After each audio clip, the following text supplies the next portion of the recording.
आ गए आप लोग देखने कि सर जो है किस प्रकार से फीमेल रिप्रोडक्टिव सिस्टम को पढ़ाते हैं। तो जी हाँ, बिल्कुल आप लोगों को जो है हम डिसअपॉइंट नहीं करने वाले हैं। एकदम क्रिस्टल क्लियर कंसेप्ट जो है आपको मिलने वाला है। तो आपको जो है टाइम वेस्ट नहीं करते हुए हम जो है डायरेक्ट जो है टॉपिक पे आते हैं। और देखिए, हम लोग पढ़ने वाले हैं कि फीमेल रिप्रोडक्टिव सिस्टम के बारे में। इससे पहले हम लोग जो है मेल रिप्रोडक्टिव सिस्टम के बारे में पढ़े थे और देखे थे किस प्रकार से जो पुरुष के अंदर जनन अंग होता है वो किस प्रकार का होता है और किस प्रकार से वो वर्क करता है।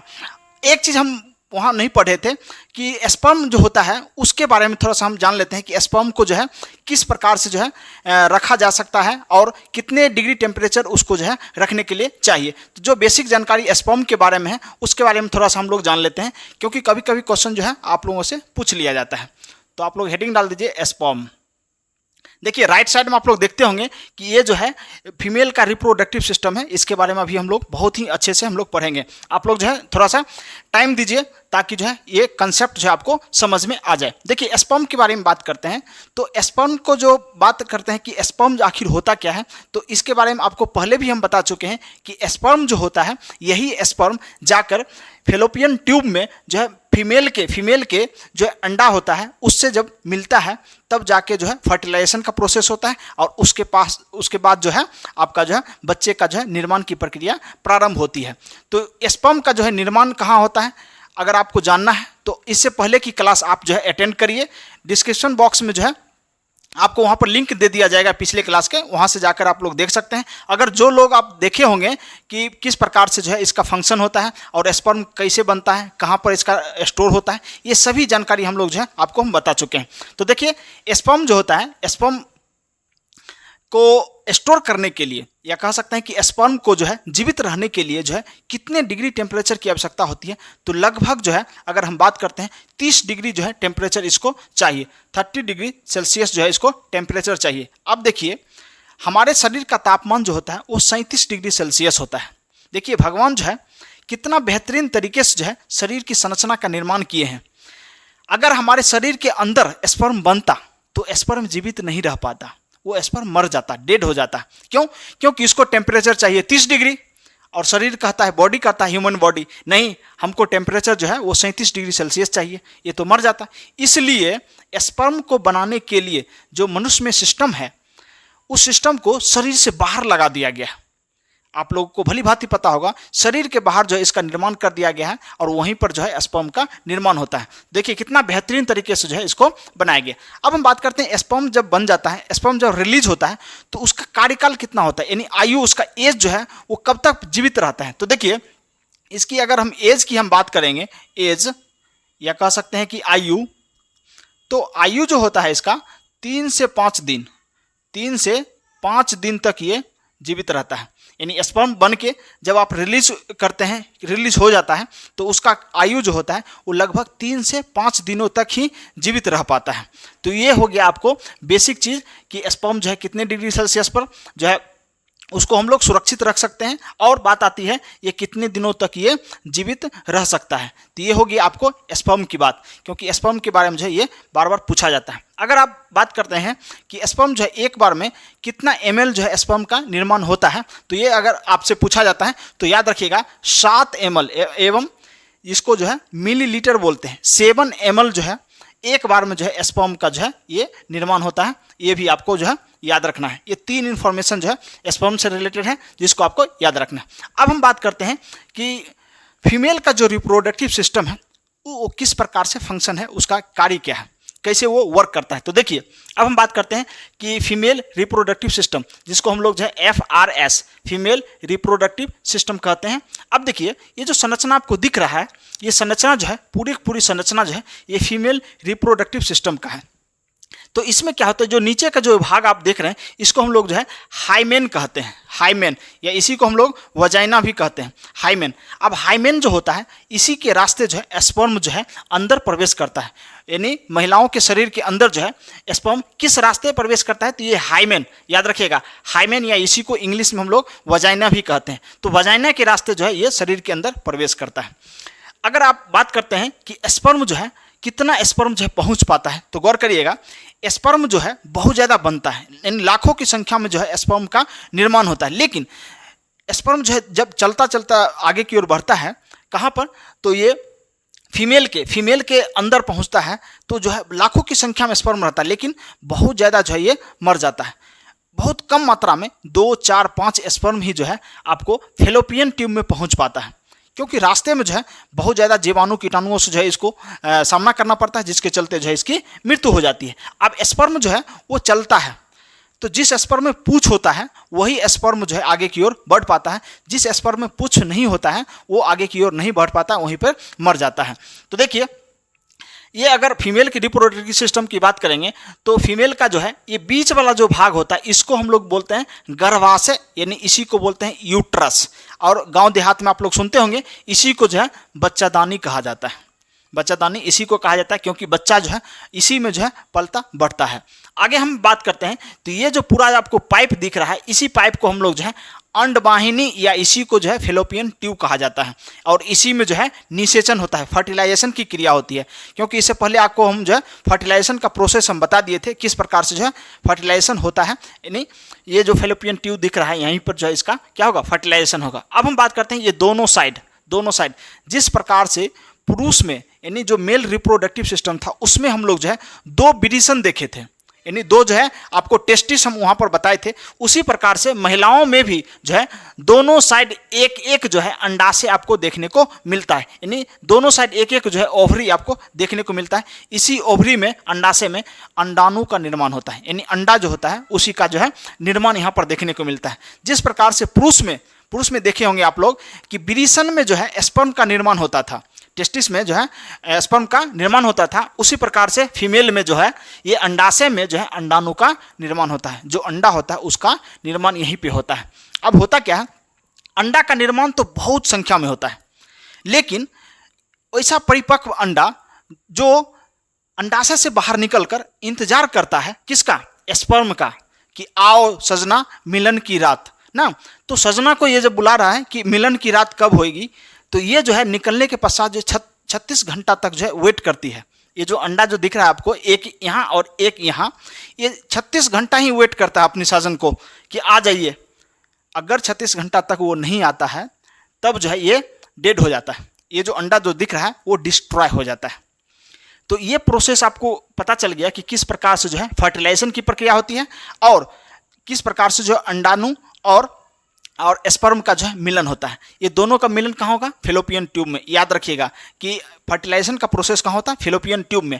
अब फैलोपियन ट्यूब में जैसे ही फर्टिलाइजेशन होता है वो धीरे धीरे सड़क के कहाँ आ जाता है, तो यूट्रस में आ जाता है भ्रूण। तो भ्रूण कहाँ पर अवस्थित रहता है, तो यूट्रस में। अब होता क्या है, देखिएगा कि ये जो भ्रूण है, भ्रूण आपको जो दिख रहा है, ये भ्रूण को खाना कैसे मिलता है, ये क्वेश्चन बहुत ही इंपॉर्टेंट है कि भ्रूण अवस्था में जब बच्चा रहता है तो उसको खाना कैसे मिलता है। तो देखिए, भ्रूण को खाना मिलता है प्लेसेंटा से, यानी जिसको हम लोग गर्भनाल कहते हैं,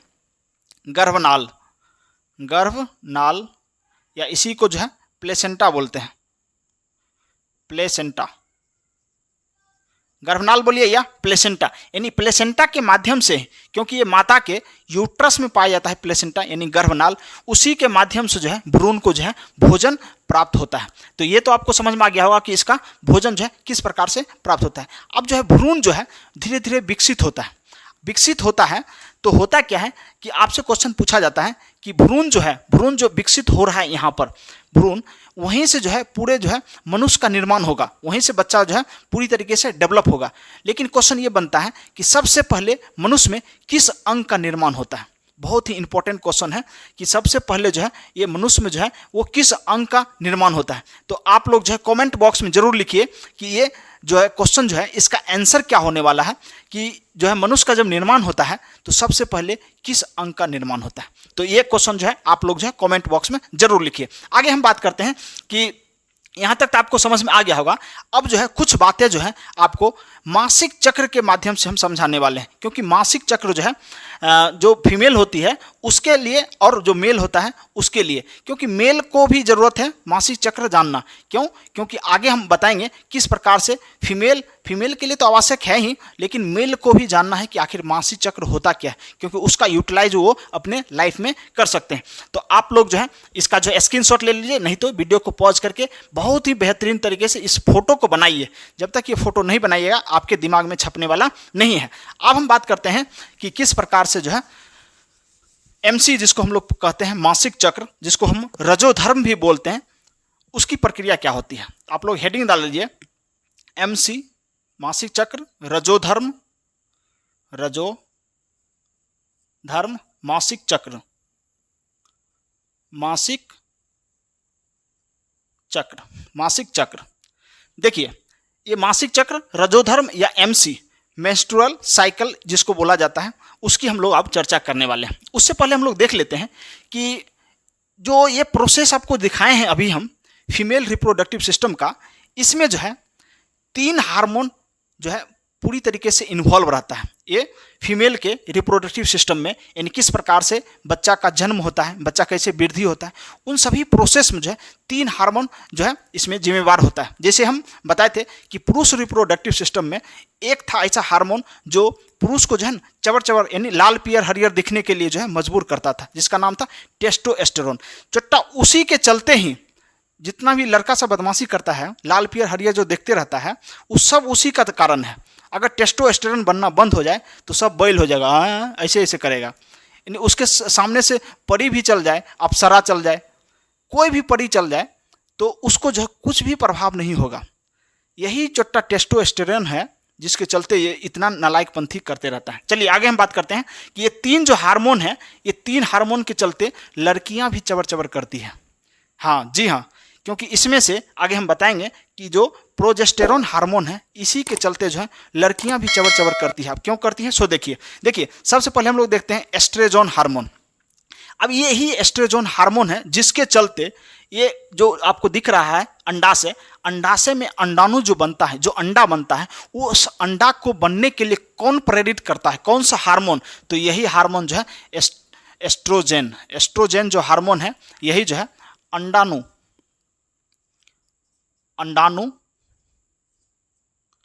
अंडाणु को बनने के लिए जो है ये प्रेरित करता है। आगे हम बात करते हैं कि प्रोजेस्टेरोन। अब इसके चलते होता क्या है? इसके चलते होता है फीमेल जो है अट्रैक्ट होती है मेल के प्रति, और इसी हार्मोन के चलते जो है स्तन का विकास होता है महिलाओं में। आपको हम बताए थे प्यूबर्टी एज के बारे में। तो प्यूबर्टी एज जो है 10 से 12 साल होता है फीमेल में, और 12 से 14 वर्ष या 16 वर्ष कह सकते हैं। अमूमन देखा जाता है कि 12 से 14 वर्ष में जो है लड़का जो है परिपक्व हो जाता है और वो जो है प्यूबर्टी एज में आ जाता है। लेकिन महिला की अगर हम बात करते हैं, गर्ल्स की बात करते हैं, तो ये 10 से 12 वर्ष में जो है ये प्यूबर्टी एज में आ जाती है। उसका जिम्मेदार कौन है? उसका जिम्मेदार है यही हार्मोन चट्टा, ये जो प्रोजेस्टेरोन हार्मोन दिख रहा है आपको, इसी के चलते जो है महिलाओं में स्तन का विकास होता है, जिसको हम लोग जो है फोर्स ऑफ अट्रैक्शन कहते हैं। यानी उसी चीज को अगर देखता है लड़का लोग तो जो है आकर्षित हो जाता है। न्यूटन ने बता दिया था पहले ही कि force of attraction between 2 bodies बताया था, बहुत ही अच्छी तरीके से जो है फिजिक्स में आपको हम पढ़ाए हैं ग्रेविटेशनल फोर्स के बारे में, कि ये 2 वस्तु है जिसका वजन m1 m2 है। तो force of attraction between 2 bodies, अगर हम इसका डिस्टेंस को हम r मान लेते हैं तो न्यूटन ने कहा था कि दोनों वस्तु के बीच में जो आकर्षण होता है वो दोनों के द्रव्यमान के गुणनफल होता है और उसके दूरी के वर्ग के व्युत्क्रमानुपाती होता है। तो ये चीज़ जो है न्यूटन ने पहले ही बता दिया था। अब वही चीज़ हम बायोलॉजी में आपको हम बता रहे हैं कि ये प्रोजेस्टेरोन जो है हार्मोन है, इसी के चलते जो है, क्योंकि स्तन का विकास होता है, और स्तन मतलब कि अट्रैक्शन का एक जरिया बन जाता है लड़कों में, और लड़का लोग जो है आकर्षित होता है। तो आपसे पूछा जाएगा कि लड़की जो है, क्योंकि लड़की भी आकर्षित होती है और लड़का भी होता है, तो लड़का में कौन हार्मोन? तो टेस्टोस्टेरोन, और लड़की में कौन हार्मोन? तो ये प्रोजेस्टेरोन। तो लड़की आकर्षित होती है लड़कों के लिए, यानी लड़के से जो है आकर्षित होती है, तो ये हार्मोन कौन हो जाएगा? प्रोजेस्टेरोन। अब बात करते हैं जब जो है महिलाएं जो है गर्भवती हो जाती है, उसके बाद जो है डिलीवरी का टाइम आता है, तो उस समय क्या होता है कि आप तो जानते हैं कि बच्चे का साइज जो है बहुत ज़्यादा हो जाता है, और ये जो आपको वजाइना दिख रहा है उसका साइज कम होता है। तो होता क्या है, ये जो रिलैक्सिन हार्मोन है, रिलैक्सिन हार्मोन ये क्या करता है, जो ये गर्भाशय दिख रहा है आपको, गर्भाशय की दीवार को चौड़ा कर देता है। चौड़ा करने के बाद क्या होता है, आसानी से बच्चा का जो है वो जन्म हो पाता है। तो ये 3 हार्मोन बहुत ही इंपॉर्टेंट है। पहला क्या बताए थे आपको, हम बताएं एस्ट्रोजन। तो एस्ट्रोजन हार्मोन के चलते ही क्या होता है, अंडा का निर्माण होता है। उसके बाद प्रोजेस्टेरोन के चलते ही महिलाओं में जो है विकास देखने को मिलता है, शारीरिक विकास, जैसे आपको हम बताएं स्तन का विकास हो गया, और अट्रैक्शन होता है लड़कों के प्रति, क्योंकि ये लड़की जो है प्यूबर्टी एज में आ जाती है। और उसके बाद तीसरा हम बताएं रिलैक्सिन, ये क्या करता है, गर्भाशय की दीवार को चौड़ा कर देता है ताकि बच्चे का जन्म जो है आसानी से हो पाए। तो ये आपको समझ में आ गया होगा। अब हम बात कर लेते हैं MC यानी मासिक चक्र। देखिए मासिक चक्र बहुत ही आसान है और ये जो है सभी को जानना बहुत ही जरूरी है। ये जो होता है ये 28 दिन का होता है। मासिक चक्र जो है आपको 28 दिन का आपको देखने को मिलता है। यहाँ से हम लिखे हैं 0, ये नहीं समझिए कि O है, ये 0, ये 14 दिन, ये 28 दिन। अब देखिए सब चू चवर तो कर लेता है, लेकिन पता नहीं चलता है चुट्टा लोग को कि कब जो है महिलाएं यानी लड़कियां जो है प्रेग्नेंट हो जाती है और कब नहीं होती है। तो इन चीज़ों को आपको बहुत ही अच्छी तरीके से समझना है, क्योंकि MC के चलते ही बच्चे का जन्म होता है। आपको ध्यान देना है, क्योंकि जितने भी शादीशुदा लोग हैं वो भी परेशान रहते हैं कि सब कुछ तो हो रहा है, सब कुछ एकदम ठीक ठाक चल रहा है, संभोग भी हो रहा है, लेकिन बच्चे का जन्म नहीं हो रहा है, यानी महिलाएं जो है प्रेग्नेंट नहीं हो पा रही है। तो उसका भी इलाज जो है आपको यहाँ पर मिलने वाला है और आपको समझना है, क्योंकि ये जीवन में काम आने वाला है। आपको शादी के पश्चात जब बच्चा पैदा करने का समय आएगा तब आपको जो है यही MC का जो है ये चक्र जो आपको दिख रहा है ये आपको पता होनी चाहिए, तब जाकर जो है आप सही समय पर जो है इसका इस्तेमाल कर सकते हैं। तो देखिए होता क्या है कि मान लीजिए MC यहाँ पर हुआ, मासिक चक्र यहाँ पर हुआ। अब पहले आपको हम बता देते हैं कि आगे मासिक चक्र होता क्या, आखिर होता क्या। तो देखिए होता क्या है कि ये जो आपको अंडाशय दिख रहा है दोनों साइड ये जो अंडाशय दिख रहा है, इस अंडाशय में हजारों की संख्या में, लाखों की संख्या में जो है आपका जो है अंडाणु का निर्माण होता है, अंडा का निर्माण होता है। अब होता क्या, एक ही अंडा बाहर निकल पाता है, इधर से भी और इधर से भी, और जितने भी अंडा होता है सब मर जाता है, सब मर जाता है। तो होता क्या है, इसमें जो है ये सेल जो है, जो कोशिका है वो मर गया। अब मर गया तो उसके बाद शरीर से बाहर निकलेगा। ये क्या होता है, यहाँ से मलबा जो है शरीर के बाहर निकलता है, दोनों साइड से जो है मलबा शरीर के बाहर निकलता है। और वो था कोशिका मर गया, वो ब्लड के रूप में कन्वर्ट हो जाता है। तो आप लोग देखते होंगे कि MC जब स्टार्ट होता है महिलाओं में यानी गर्ल्स में, तो होता क्या है कि इसमें ब्लड जो है वो प्रवाहित होता है। ये ब्लड कौन होता है, तो डेड सेल होता है। ये जो डेड सेल जो है यही जो है मृत रूप में आकर यहाँ से प्रवेश करता है और बाहर की ओर निकलता है। इसी को हम लोग MC कहते हैं। आप लोग समझ में आ गया होगा। अब हम इसका चक्र देखते हैं। तो देखिए अगर मान लीजिए इस डेट को, यानी यहाँ पर 0 हम डाल देते हैं, इस डेट को MC हुआ, किसी गर्ल्स को MC हुआ है, तो होता क्या है कि ठीक 14वें दिन, यहाँ से सुनिएगा, ठीक 14वें दिन जो है अंडा का बनना यहाँ से प्रारंभ हो जाता है। अंडा का बनना जो है ये प्रारंभ हो जाता है। अब होता क्या है सुनिएगा, ये 14वें दिन जो है अंडा जो है बनना एकदम प्रक्रिया जो है वो कंप्लीट हो जाता है। अब कंप्लीट हो जाता है तो कंप्लीट हो जाता है, उसके बाद जो एक अंडा जो है बाहर की ओर निकलेगा और इधर से भी एक अंडा क्या होगा, बाहर की ओर निकलेगा। अब निकलने के बाद जो है ये टुकुर टुकुर ऐसे देखेगा कि आजा स्पर्म, आजा स्पर्म, आजा स्पर्म, क्योंकि हम रहेंगे 36 घंटा। यानी ये जो है निकलने के पश्चात ठीक 14वें दिन ये निकलेगा यहाँ से। अब होता क्या है, निकलने के बाद जो है ये 36 घंटा तक इंतजार करता है ये अंडा, किसका, स्पर्म का। अगर 36 घंटा में नहीं आया तो वो भी जो है वो मर जाता है। अब मरेगा तो यहाँ से स्टार्ट होगा MC, ये 14वें दिन जो है, क्योंकि अब होगा क्या, 14 से 3 दिन ले लीजिए, 17, 18, 3 से 4 दिन, मैक्सिमम 5 दिन, कभी कभी 1 सप्ताह, ये चलेगा क्या, MC चलेगा। क्योंकि यहाँ से जो है ब्लीडिंग होना स्टार्ट हो जाएगा, क्योंकि ये जो डेड सेल है वो मरना शुरू हो जाएगा यहाँ से, और ये बाहर की ओर निकलेगा। निकलते निकलते जो है ये पहुँचेगा कब, 14 दिन और जोड़ दीजिए प्लस 14 डेज, तो ये पहुँच जाएगा 28वां दिन। अब 28वां दिन जब पहुँचेगा फिर अंडा बनना शुरू हो जाएगा। और चुट्टा कौन जिम्मेवार होगा, तो ये हो जाएगा एस्ट्रोजेन, क्योंकि यहाँ देखिए MC यहाँ हुआ था 0 डेज में, फिर हो रहा है 14 दिन में, और फिर हो रहा है 28 दिन में। तो ये जो साइकिल जो है, ये साइकिल जो है ये 28 दिन में फिर से रिपीट हो रहा है। तो आपको समझ में आ गया होगा कि अगर आपको बच्चा चाहिए, अगर आपको बच्चा चाहिए तो MC के ठीक 14वें दिन, मान लीजिए 1 तारीख को MC हुआ है, यानी किसी महिला को MC हुआ है, अगर उसका पति चाहता है कि हमको बच्चा पैदा करना है, तो ठीक 14वें दिन जो है, या 13 दिन कर लीजिए, 14 दिन, 15 दिन कर लीजिए, क्योंकि 36 घंटा तक तो इंतजार करता है ये जो अंडा है। तो उस डेट को 14 दिन, 13 दिन, 15 दिन, 15वें दिन, 14वें दिन, ये तीनों डेट में से किसी भी डेट में आप संभोग करिए, 200% जो है संभावना होता है कि जो है वो महिलाएं जो है वो प्रेग्नेंट होगी ही होगी। तो आज जो है आपको जो भी इंफॉर्मेशन दिया गया है वो बहुत ही इंपॉर्टेंट है। और इस प्रकार से आप लोग देखते होंगे कि कभी कभी कि महिला का जो नसबंदी होता है उसमें इस ट्यूब को काट दिया जाता है। ये दोनों साइड आपको जो ट्यूब दिख रहा है इस ट्यूब को काट दिया जाता है। जिस प्रकार से पुरुष में आपको हम बताए थे कि उसमें जो होता है वयस डिफरेंस को काट दिया जाता था, उसको हम लोग जो है वेसेक्टोमी कहते थे। जो पुरुष नसबंदी होता था उसको हम लोग वेसेक्टोमी कहते थे। लेकिन अगर महिला नसबंदी की अगर हम बात करते हैं कि महिला नसबंदी, तो यहाँ पर लिखते हैं महिला नसबंदी।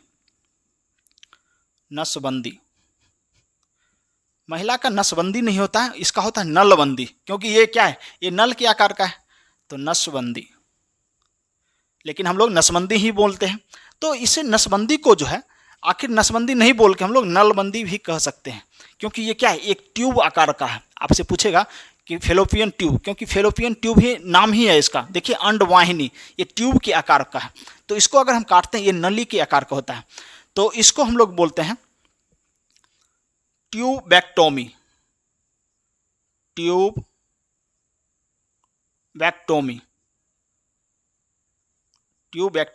तो जो महिला का नसबंदी होता है उसको हम लोग जो है ट्यूबैक्टोमी कहते हैं, क्योंकि ट्यूब को जो है काट कर बांध दिया जाता है। देखिए यहाँ पर जो है ये ट्यूब को काट कर हटा दिया जाता है या बांध दिया जाता है।